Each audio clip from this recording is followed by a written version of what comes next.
Admiral Veth Charon had spent 11 days writing the speech. This was not unusual for him. He was a being who believed that words, like weapons, required careful maintenance and precise deployment, and that a poorly prepared speech was as dangerous as a poorly maintained ship, likely to fail at the exact moment it was needed most. He had given speeches that ended wars. He had given speeches that started them. He had once given a speech so precisely calibrated that the three opposing delegations present had each believed it was written specifically for them, and all three had signed the subsequent agreement before comparing notes. 11 days was not excessive. 11 days for a speech of this importance was appropriate. The speech was 37 paragraphs long. It opened with a historical overview of the Charon fleet's unbroken record across 4 centuries of interstellar engagement. It moved into a precise accounting of current fleet disposition, the number of ships, their positions, the specific and deliberate configuration that communicated, to anyone with sufficient military literacy, exactly what the Charon fleet was capable of and how quickly it was capable of doing it.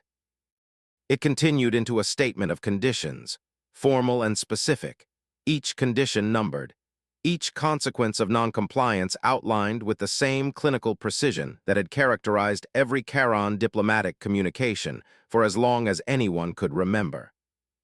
And it concluded with a closing section that the Admiral had rewritten 7 times, a section that was not a threat and not a concession, but something between them, a carefully constructed door left slightly ajar for the humans to walk through if they chose to walk through it, phrased in language that would allow them to do so without losing face in front of their own people. He was, he believed, being generous. The speech was printed because the Admiral preferred printed documents for important work. There was something about physical paper that focused the mind in ways that screens did not, something about the weight of it, the permanence. He had printed the speech on the formal paper of the Charon Diplomatic Corps, heavy cream-colored stock with the fleet emblem in the upper corner, and he had placed it in the center of his working desk the evening before the meeting, and he had gone to sleep satisfied that 37 paragraphs represented his best work. He had not, at this point, accounted for the Fox. The Fox Cub had arrived on the station 3 weeks earlier, in the care of the Human Diplomatic Liaison Team, as part of what the liaison team's advanced documentation described, without further elaboration, as essential support personnel. The Admiral's staff had queried this description twice and received both times the same response. Essential support personnel, no further information available. The Admiral had decided not to spend more time on it. He had a speech to write. The Fox Cub's name was Wren. Wren was approximately 4 months old, rust-colored with white-tipped ears and a tail that appeared to be independently animated, moving in directions and at speeds that had no clear relationship to whatever the rest of Wren was doing at any given moment.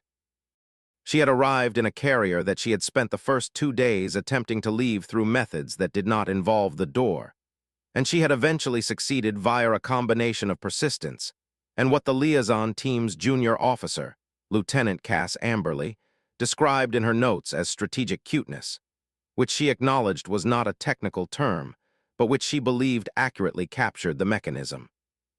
Wren had been obtained 6 months earlier by Dr. Sable Morrow, the human delegation's lead cultural anthropologist, who had been asked by her department head to think carefully about what to bring to a first formal meeting with the Charon fleet, and had thought carefully about it for 3 weeks and concluded, something that makes rooms feel different.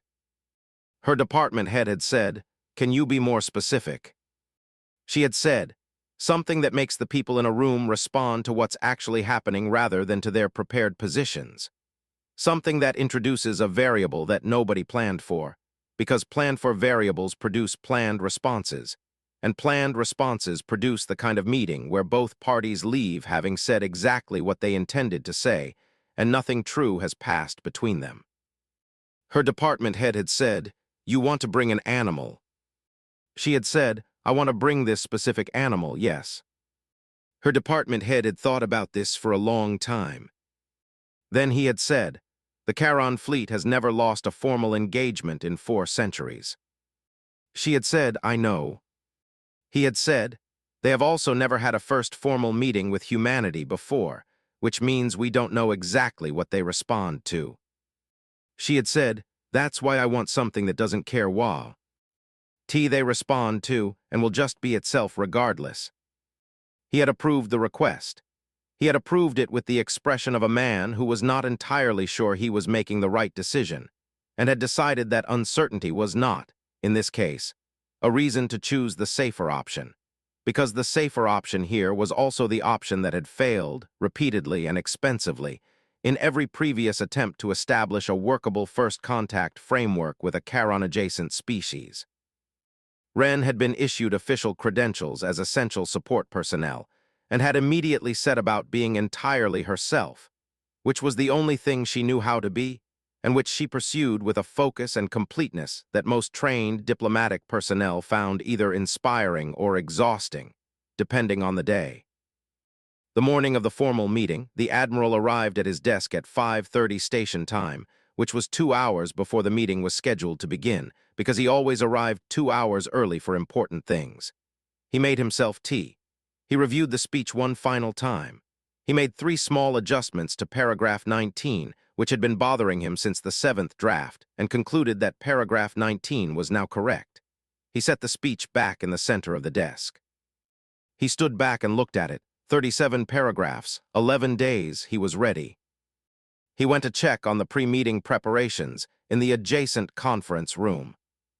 He was gone for 40 minutes. When he returned, Wren was asleep on his notes. She had not been in his office when he left. She had not been in his office for any of the 11 days he had been writing, because his office was in the secure section of the station, and the secure section had a door that required a code he had not shared with anyone, and certainly not with whatever category of being an essential support personnel was. He stood in the doorway of his own office and looked at the situation and went through, in rapid succession, the following sequence of responses. Disbelief, a quick recheck of his memory to confirm that, yes, he had definitely closed the door, mild alarm at the security implications, and then a longer pause that was not any of those things and that he could not immediately name. Wren was curled into a shape that optimized warmth over all other considerations, as small animals do when they sleep, a tight spiral with her nose tucked under her tail and her ears flattened softly against her head. She was on paragraph 14 through paragraph 22, as near as the Admiral could estimate without moving closer, and she was making a sound that his translator rendered as respiratory pattern consistent with deep rest, which was accurate as far as it went and completely failed to capture the quality of the sound, which was extremely small and extremely peaceful, and which was doing something to the air in the office that the Admiral did not have words for. He stood in the doorway for what he would later estimate as approximately 3 minutes, though it felt longer. He was trying to decide what to do. The obvious thing was to remove the animal from the speech, print a new copy of the speech, and proceed with the morning as planned. This was clearly the correct response. It required no deliberation. It was simply a matter of acting on the obvious correct response without delay. He did not act on it. He continued to stand in the doorway and look at the animal on his notes, and not do the obvious thing. And after approximately 3 minutes of this, he became aware that he was curious, which was not something he had expected to feel at 5:35 in the morning in his office, 2 hours before the most important meeting in recent Charon diplomatic history. He was curious about several things simultaneously. He was curious how she had gotten in. He was curious what she had made of the speech in the minutes before she fell asleep on it, whether she had assessed it in any way, whether the 37 paragraphs had communicated anything to her before she decided they were more useful as a sleeping surface. He was curious about the sound she was making, the small respiratory sound that was doing the thing to the air that he could not name. He was curious about her tail, which was not entirely still even in sleep, moving occasionally with the slight twitching quality of something continuing a previous conversation in a dream. He walked into the office. He sat down in his chair, which was adjacent to the desk, which put him approximately 40 centimeters from the animal, close enough that he could see the specific pattern of her coloring, the rust and the white, and the way the light from his desk lamp caught the edge of her ear. He did not remove her from the speech. He sat and looked at her and thought about 37 paragraphs, and about the 4 centuries of unbroken record, and about the fleet in orbit above the station with its specific and deliberate configura. Tian, and about the door he had left slightly ajar in the closing section that he had rewritten 7 times. He thought about what the door was actually for. It was for the humans, officially. It was the diplomatic gesture, the carefully constructed off-ramp that would allow them to accept his conditions without the experience of defeat. He had been generous in putting it there. He was being reasonable. He looked at the sleeping animal and thought, "Am I being reasonable?" The question surprised him. It was not a question he usually asked himself at this stage of a process. By the morning of the meeting, the preparation was complete. The questions had been asked and answered. There was only execution remaining.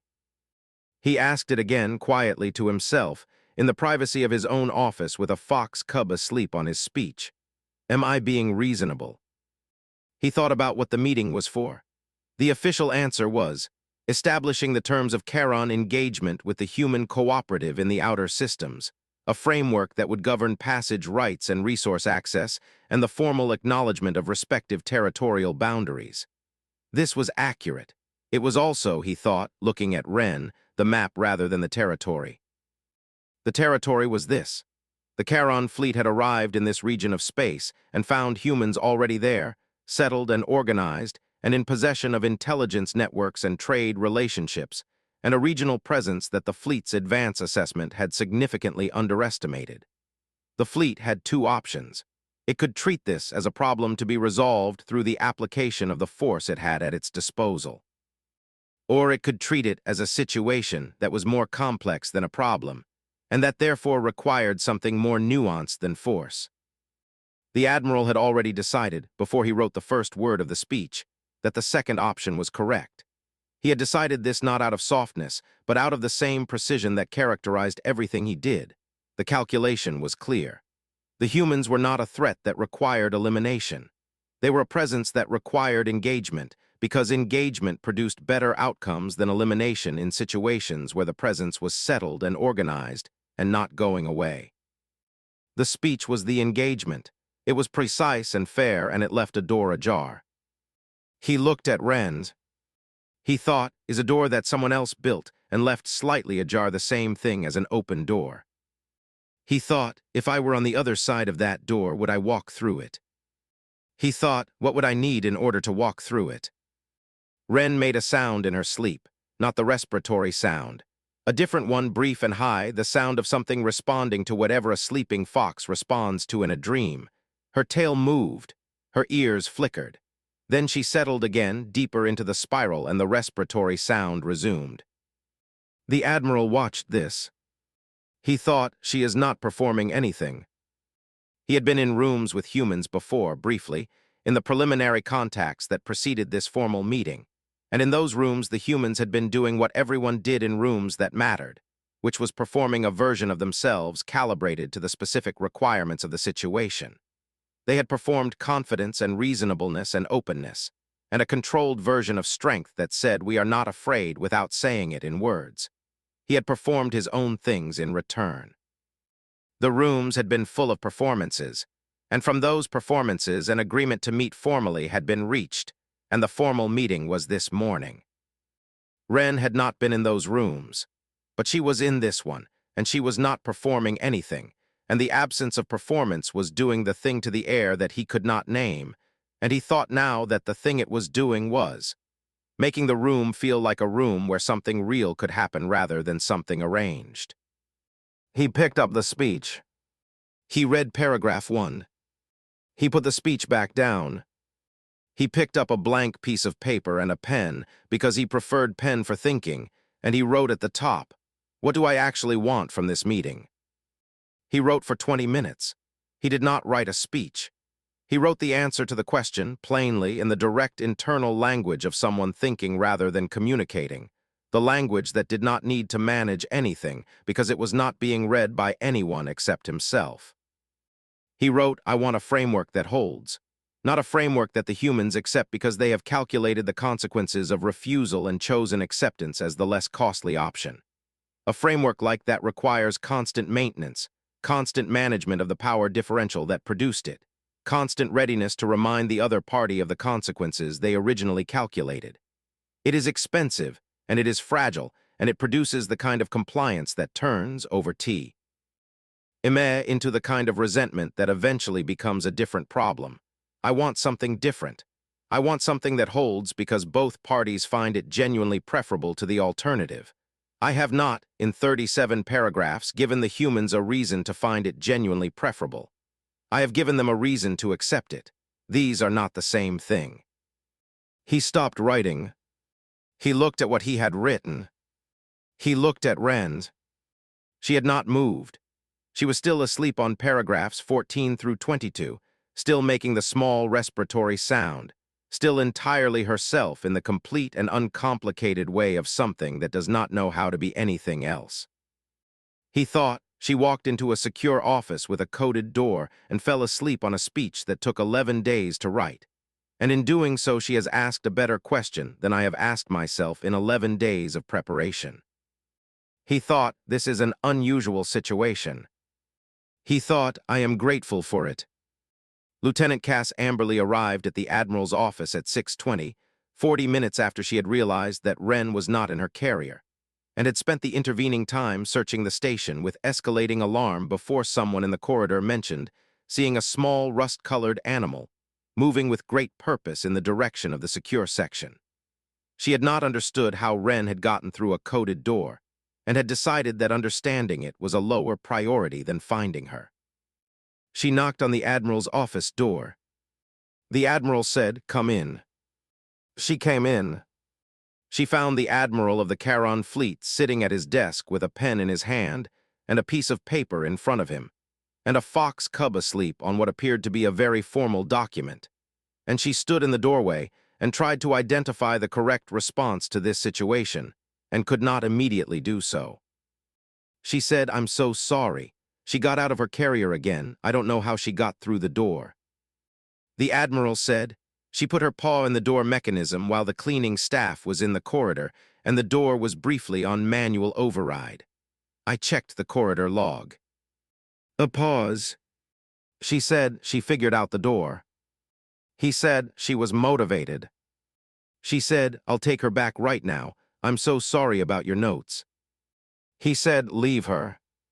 She stopped. He said, "She's asleep. Moving her now would be disruptive." Lieutenant Amberley looked at the Admiral. She looked at the fox cub. She looked at the formal document under the fox cub, which she could see had the Charon fleet emblem at the top and was written on very expensive paper. She said, "Admiral, the meeting is in an hour and 20 minutes. He said, "I know when the meeting is." She said, "Your speech." He said, "I'm rewriting it." She looked at the blank piece of paper in front of him, covered in handwriting that was not speech-shaped, not organized into paragraphs, not formatted the way formal speeches were formatted. She said, "You're rewriting it now." He said, "Yes." She said, "In an hour and 20 minutes. He said, "I write quickly when I know what I want to say." A silence. She looked at Ren again, still asleep, still entirely peaceful, tail moving in whatever she was dreaming. She said, "What changed?" The Admiral looked at the paper in front of him. He said, "I asked myself a question I should have asked 11 days ago." She said, "What question?" He said, "What do I actually want from this meeting?" She was quiet for a moment. Then she said, and the answer was different from the speech. He said the speech was the correct answer to a different question. The speech answered, "How do I achieve favorable terms?" The question I should have been answering was, "How do I build something that lasts?" She looked at him. She said, "Those sound like the same question." He said, "They produce very different speeches." She looked at Ren. She looked at the Admiral. She said quietly, "She does this. I don't know how she does it, but she does it. She just shows up and something changes." He said, "What does she do in your experience?" She thought about this. She said, "She makes you feel like the room is real, like whatever's happening is actually happening rather than being managed." And then you start responding to what's actually happening instead of to what you planned for, and the thing you respond to is usually more true than the thing you planned for. He considered this for a moment.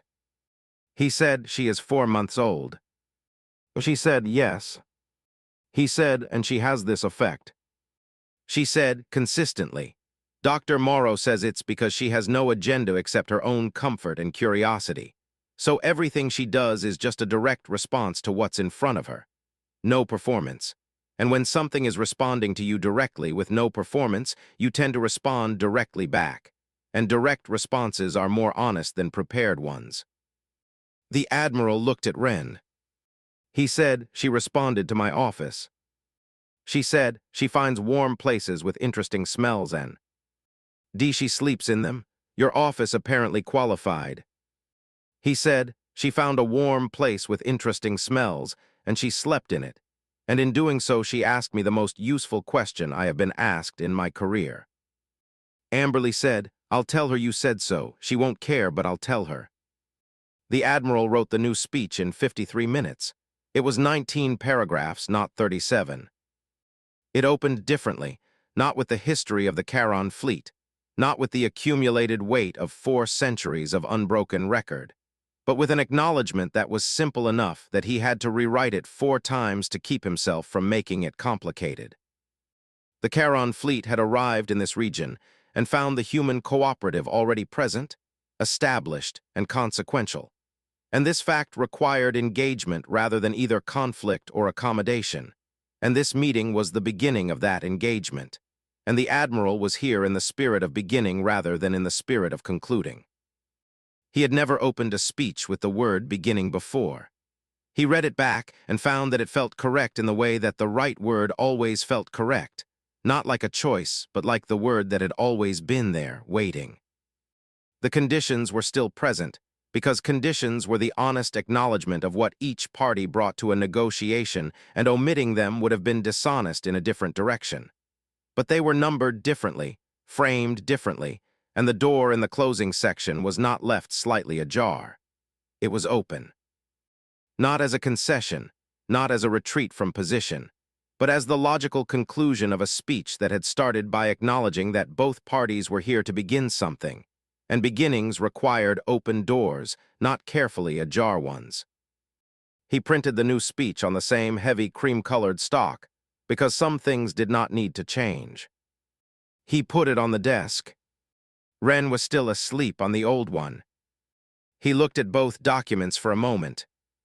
Then he left the old one where it was.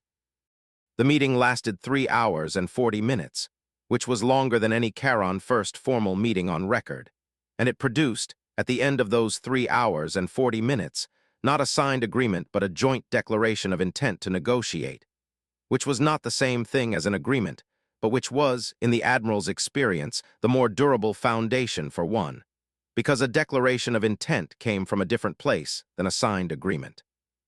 A signed agreement came from the completion of a process. A declaration of intent came from 2 parties deciding that they wanted a process in the first place. Dr. Morrow, who had attended as a cultural observer and had sat quietly through most of the meeting making notes, wrote in her personal record that evening. He came in differently than I expected. The speech was different. The room was different. I don't know what happened between last night's pre-meeting briefing and this morning, but something changed his approach, and the approach he brought was one that the delegation could actually respond to. 3 hours and 40 minutes. Joint declaration of intent. I have been doing this for 17 years, and that is a better first meeting outcome than I have ever been part of. She paused. She wrote, also Ren got into the Admiral's secure office somehow and fell asleep on his original speech. I found out about this afterward. I am choosing to believe these 2 facts are related. I am also choosing not to put this in the official report because the official report has a format, and the format does not have a category for fox cubs as diplomatic variables. She thought about Ren, who was asleep in her carrier now, genuinely and legitimately, because she had spent the morning having an adventure and the afternoon being carried to the meeting as essential support personnel, and the evening being fussed over by 3 members of the delegation who had decided that she deserved fussing over for reasons that none of them entirely articulated, but all of them understood. She wrote, "I have been asked many times by people who hear about Ren whether bringing an animal to these meetings is a strategy. I have given up trying to explain that the answer is no. The word strategy implies intent, planning, a calculated deployment toward a predicted outcome. Ren has no intent and no planning and no predicted outcomes. She has curiosity and warmth-seeking, and a tale she cannot entirely control, and a talent for getting through coded doors and falling asleep on the most important documents in the room. The outcomes that follow from these qualities are not things she produces. They are things that happen in rooms where something is simply, entirely itself, and the beings in those rooms encounter that quality and remember, briefly, what it feels like to respond to what is actually there." She closed her notes. She looked at the carrier. She said quietly to the sleeping animal inside, "Good work today." Ren did not respond, because she was asleep and 4 months old and had no framework for the concept of good work.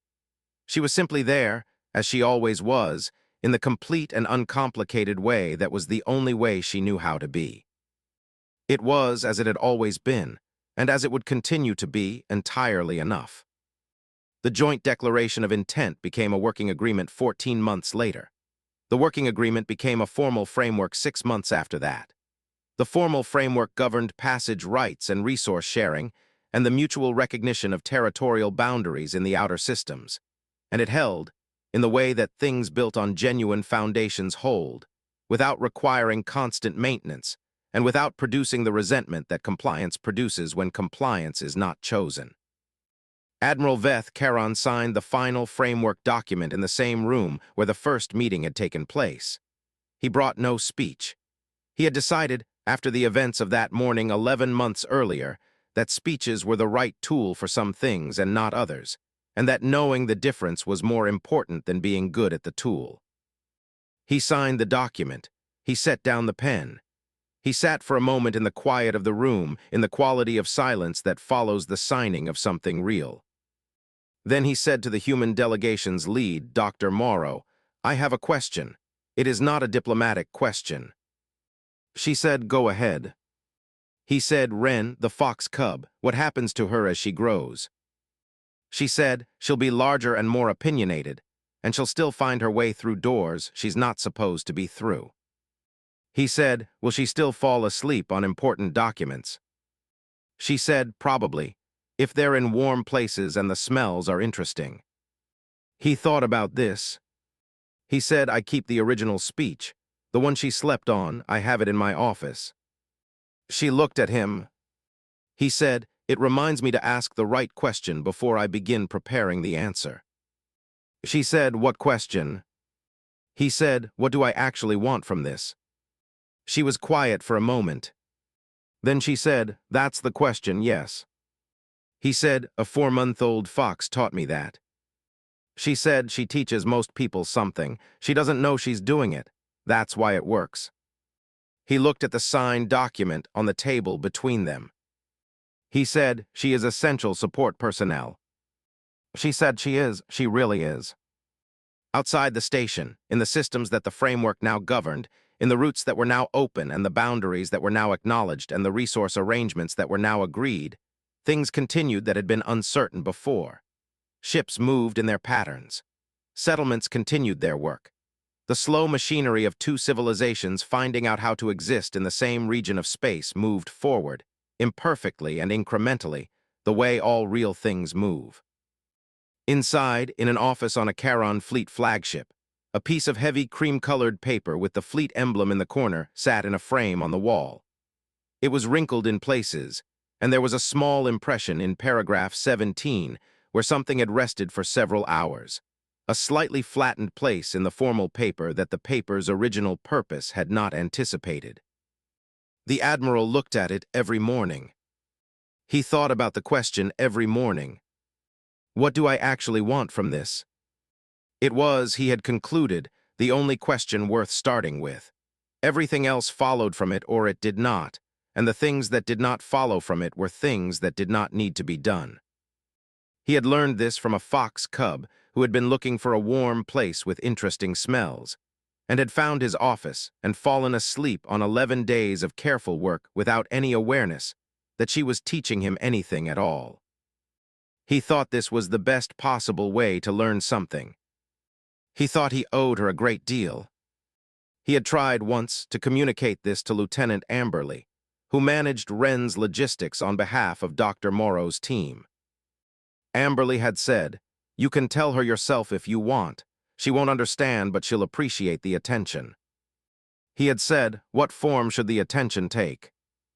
She had said, "She likes having her ears scratched behind the left one specifically. She also likes small pieces of soft food, and she likes being talked to in a low voice even if you're saying something she doesn't understand." He had said, "I can do those things." He had done those things at the next meeting, sitting on the floor of a conference room with a growing, rust-colored fox on his lap, being talked to in a low voice about the 14 provisions of the working agreement, none of which she understood, all of which she listened to with the focused and genuine attention of something that was simply present in a room with a being she had decided was worth being near. He had thought, "She decided about me on the M. Orning she fell asleep on my notes." He had thought, "I am glad she did." Wren had made a sound, small and high and entirely herself. He had scratched behind her left ear. She had closed her eyes. Outside, the framework held. Inside, the sound continued, small and uncomplicated and without any agenda except itself, filling the room with the particular quality of something that simply was, and always had been, and would continue to be, entirely enough. There is a particular kind of meeting that diplomats learn to recognize after enough years in the work. A meeting where the preparation was wrong not because the facts were wrong or the strategy was flawed, but because the question being prepared for was the wrong question. These meetings produce agreements that technically fulfill their stated purpose and practically fail within a few years, because the stated purpose and the actual need were not the same thing, and the agreement addressed one and ignored the other, and the ignored thing does not stay ignored. Admiral Veth-Caron had been in meetings like this. He had produced agreements like this.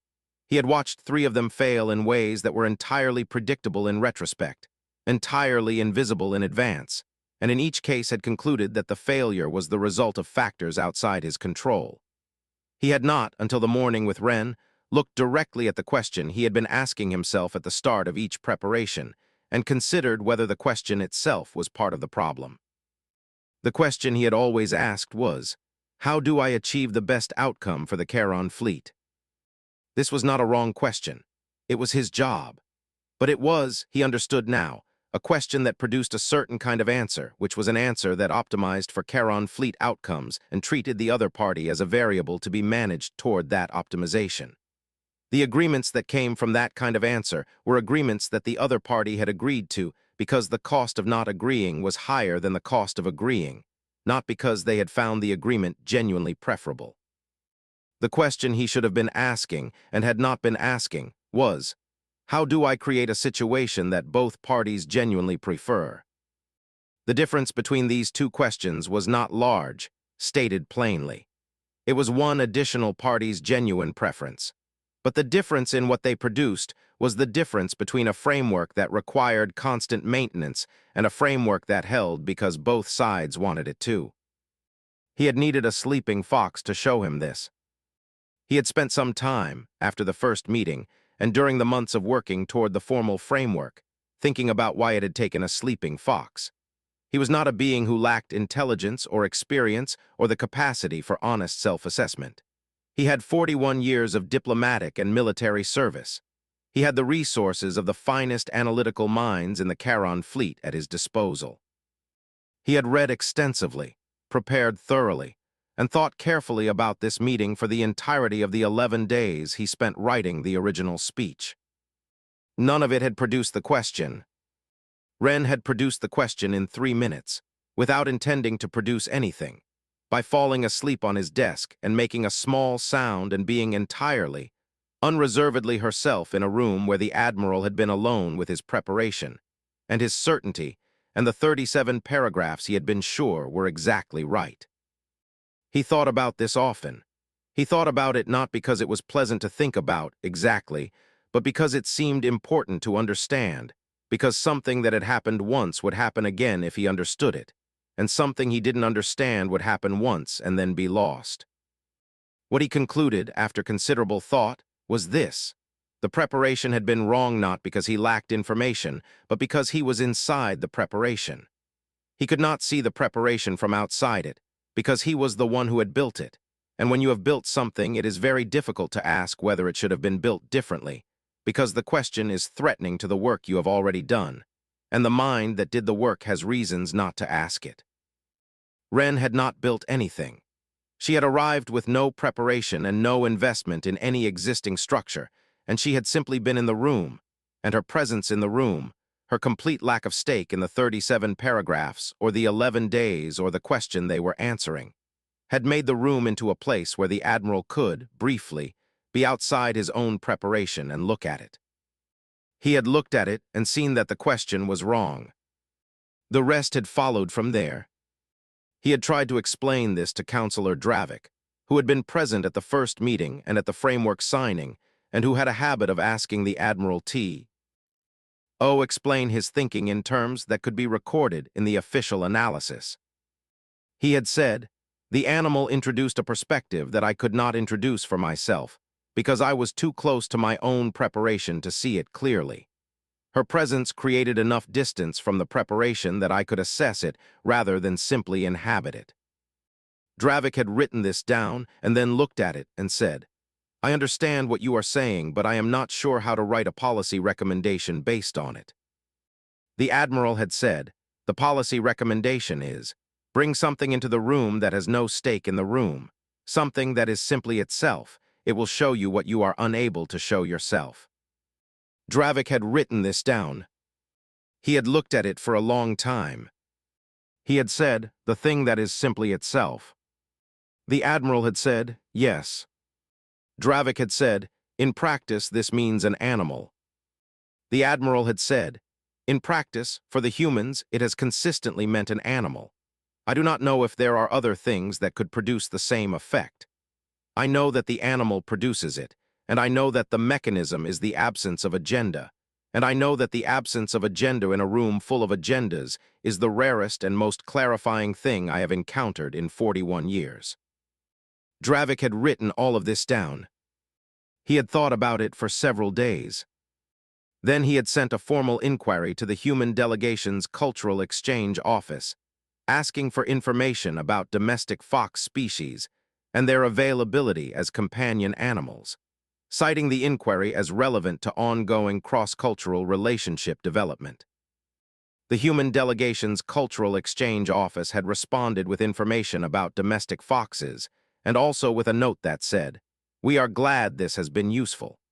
Dr. Morrow says that if you are seriously interested, Ren's breeder has a new litter due in approximately 3 months, and she is happy to make an introduction. Please advise." Dravik had advised. 3 months later, a small carrier arrived at the Charon diplomatic offices, containing an animal that was rust-colored with white-tipped ears, and a tail that appeared to be operating on its own schedule, who looked around the carrier, and then at Dravik, and then around the office with the complete attention of something assessing a situation it has not yet decided about. Dravik looked at the animal. The animal looked at Dravik. He said, very carefully, in the low voice the Admiral had mentioned, "I am going to try to ask the right questions." The animal made a sound. It was small and high, and it did not commit to a verdict, but it did not refuse one either. It was, Dravik decided, a beginning. He sat down on the floor in front of the carrier, which was not something senior counselors did, and he waited. The animal thought about it. Then, with the decisive quality of something that has completed its assessment and arrived at a conclusion, it walked out of the carrier, across the floor, and onto his lap. It curled into a spiral. It made the small respiratory sound, something settling in for a while. Dravik sat very still and thought, "I should have done this years ago." He thought, "I did not know to do this years ago." He thought, "I know now." Outside the diplomatic offices, the framework held. Ships moved in their patterns. Negotiations continued that would not have been possible before. The slow work of two civilizations learning what they actually were to each other moved forward, imperfectly, incrementally, in the way of all real things. Inside, in a room where a senior counselor was sitting on the floor with a small animal on his lap, the sound continued. Low and steady and uncomplicated, filling the space with the particular quality of something entirely itself. Something that had no agenda and no plan and no prepared speech. Something that had simply arrived and assessed and decided, in the complete and honest way of things that cannot do otherwise, that this room and this person and this particular spot on this particular lap were acceptable. More than acceptable. Worth staying for. The counselor put his hand on the animal's back. The sound continued. Outside, things continued that needed continuing. Inside, in the warmth of a small, curled animal, and the particular silence of something settled, Dravik thought for the first time in years about what he actually wanted. Not from any specific meeting or any specific outcome, but from the work itself. He thought, I want it to mean something. He thought, I think it does. He thought, I should remember to ask that question more often. He sat with the animal and the question and the small, steady warmth of something that had chosen to be there. And he thought that he had learned more in the last 20 minutes than in the last several years of careful preparation. And he was not sure whether to find that humbling or clarifying, and then he decided it was both, and both was fine. The animal made a sound. He listened to it. He thought, yes. He thought exactly that. He thought, I understand. He sat there for a long time, in the room where something real was happening, and let it happen, and thought that this was, in the end, the most important diplomatic skill he had never been taught. Simply being present in a room. Simply being there for what was actually there. He was learning it now. It was not too late. It was, if anything, exactly the right time. The formal record of the Charon-Human Framework negotiations, published 18 months after the final signing, ran to 312 pages and was considered a landmark document in Outer Systems diplomatic history. It was studied in the Charon Fleet's diplomatic training program for years afterward. It was cited in 12 subsequent agreements as a model for first contact framework development. It did not mention Ren. This was not an oversight. Dr. Morrow had been asked, when reviewing the draft of the formal record, whether she wanted to include a section on what she and her team described internally as environmental variables that influenced negotiation outcome. She had thought about it for 2 days. Then she had said, no. She had given a reason. She had said, the record should capture what can be replicated. Anyone can learn the structure of the framework, the sequencing of the conditions, the language of the joint declaration, the specific phrasing that allowed both parties to present the outcome to their own constituents as favorable. These things can be taught and repeated, and they should be in the record. What Ren does cannot be taught. It can only be experienced. And the experience is different every time, because she is responding to what is actually in the room, and what is actually in the room is never the same twice. The junior staff member taking notes had said, so the most important thing that happened isn't in the record. She had said, the most important things that happen are usually not in the record. That is why the record is not the most important thing. He had thought about this for a while. Then he had said, but you know what it was. She had said, everyone who was in the room knows what it was. A fox cub fell asleep on an admiral's speech, and the admiral asked himself a question he had not asked in 41 years of service, and he answered it honestly, and the answer changed the speech, and the speech changed the meeting, and the meeting changed the framework, and the framework changed what was possible in the outer systems for the next generation. She had paused. She had said, and Ren slept through most of it, and when she was awake she was interested primarily in where the warm spots were. She has no idea any of this happened. She did not intend any of it to happen. She was simply herself in a room where that quality was exactly what was needed. He had written this down, not in the official notes but in his own. He kept it for years. He showed it sometimes to people who asked him what the most important diplomatic moment he had ever witnessed was, and when they read it, they usually said something like, "That's not what I expected." He always said, "That's the point." The Admiral, for his part, returned to the outer systems 14 months after the framework signing, as part of the first joint patrol arrangement that the framework had made possible. He brought a smaller fleet this time, not 40 ships, 12. The configuration communicated something different. We are here as partners in a shared space, not as a force establishing terms. He thought about the difference between those two configurations often. He had a new speech for the first joint patrol briefing, 7 paragraphs, and he had written it in an afternoon, not 11 days, because he had asked the right question at the start, and the right question made the answer clear. He had not brought the framed original speech with him. He had left it on his wall at the flagship's home station, where he could see it every morning. But he had brought something else. He had brought Wren's breeder's address, given to him by Dr. Morrow, and on the second day of the joint patrol arrangement, he had sent a formal request, phrased with more personal directness than his communications usually contained, asking whether there was an animal available from the next litter who might suit a Charon Fleet Admiral's quarters. The breeder had responded within a day.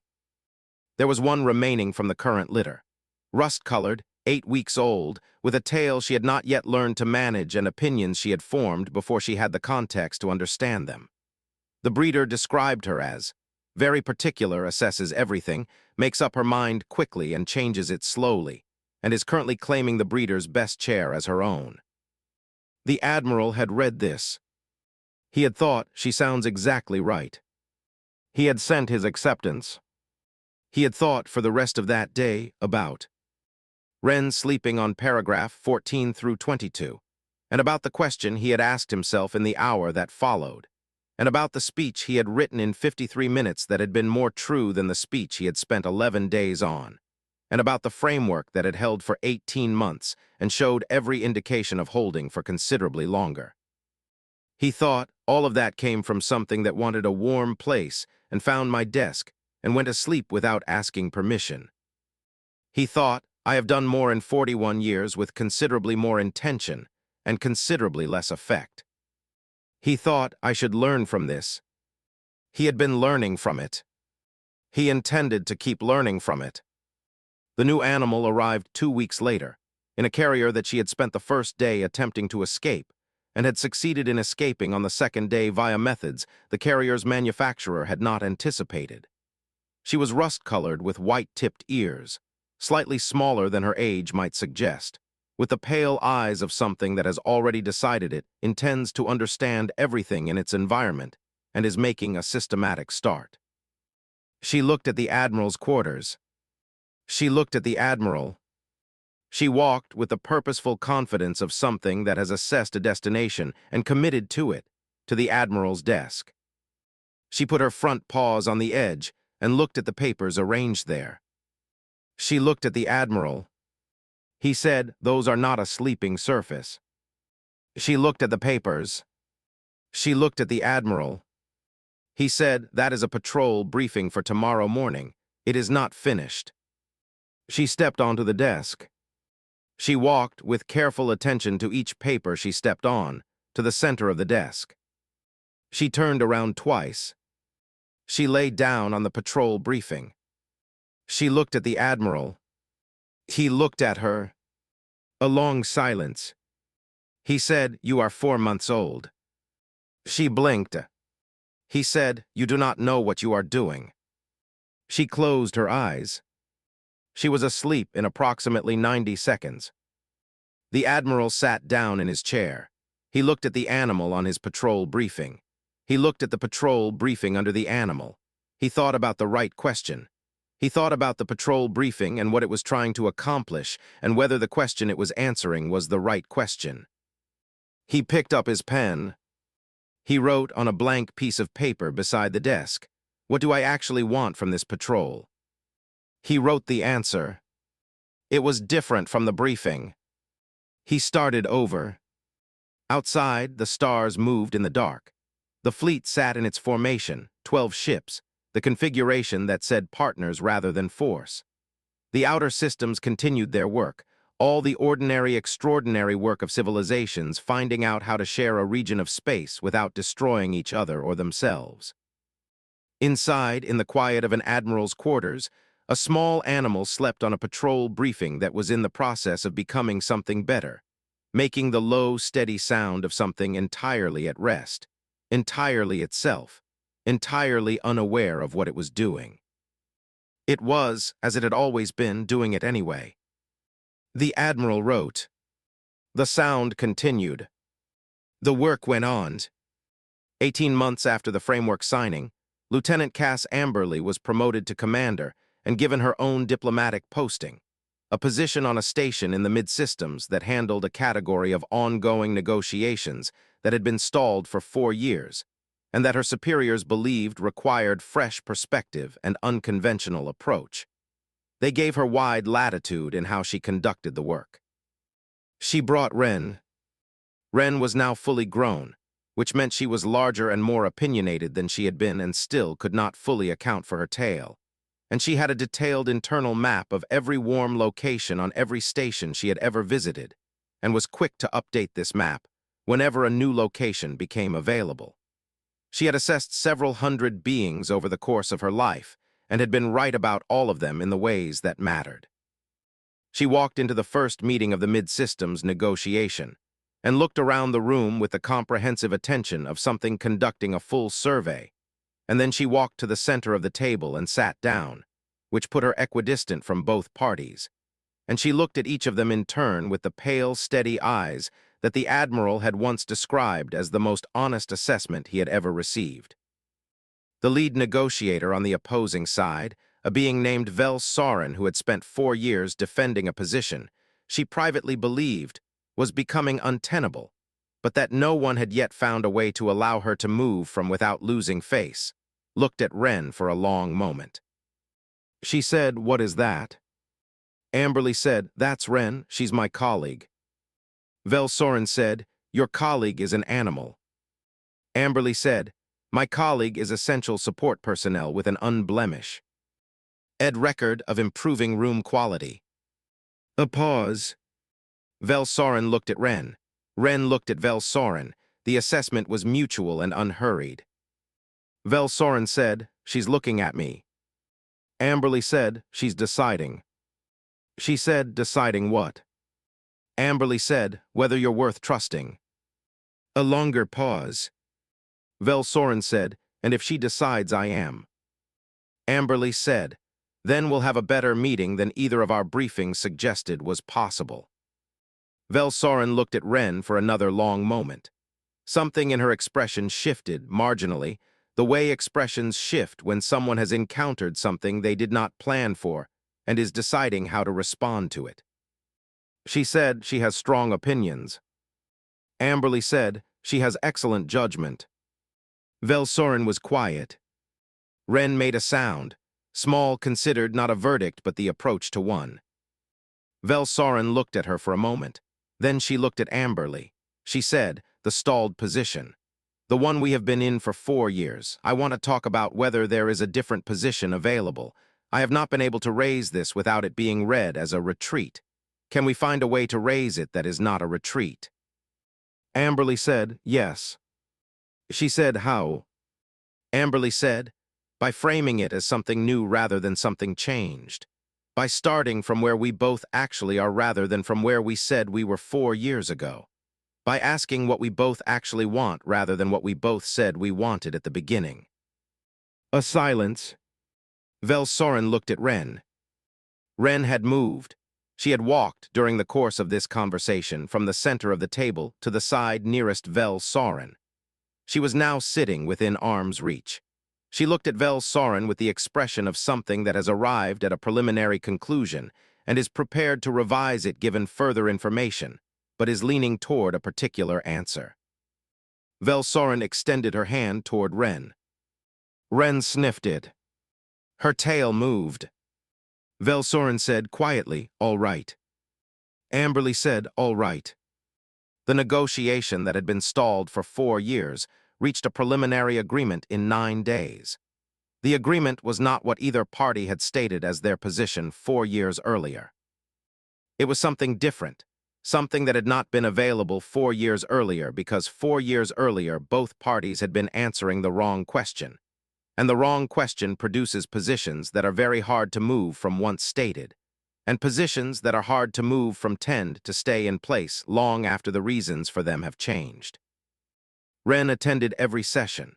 She sat where she chose, which was different places on different days, and she assessed what was in each room with the same unhurried and honest attention she had always brought to everything. She was wrong sometimes, as she had always occasionally been wrong, but she was wrong in the way that honest assessment is sometimes wrong, which is without bad faith, and that kind of error is correctable in a way that strategic error is not. Amberly wrote in her report, "Ren's contribution to this negotiation is not quantifiable, and I am not going to try to quantify it. What I will say is that she was present at the moment when the lead opposing negotiator first indicated willingness to explore a different position, and that her presence appeared to have changed the quality of the room in the specific way.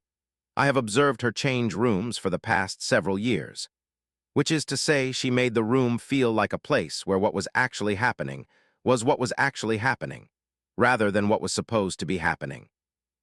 And that feeling made it possible for the opposing negotiator to say something true rather than something prepared." She paused.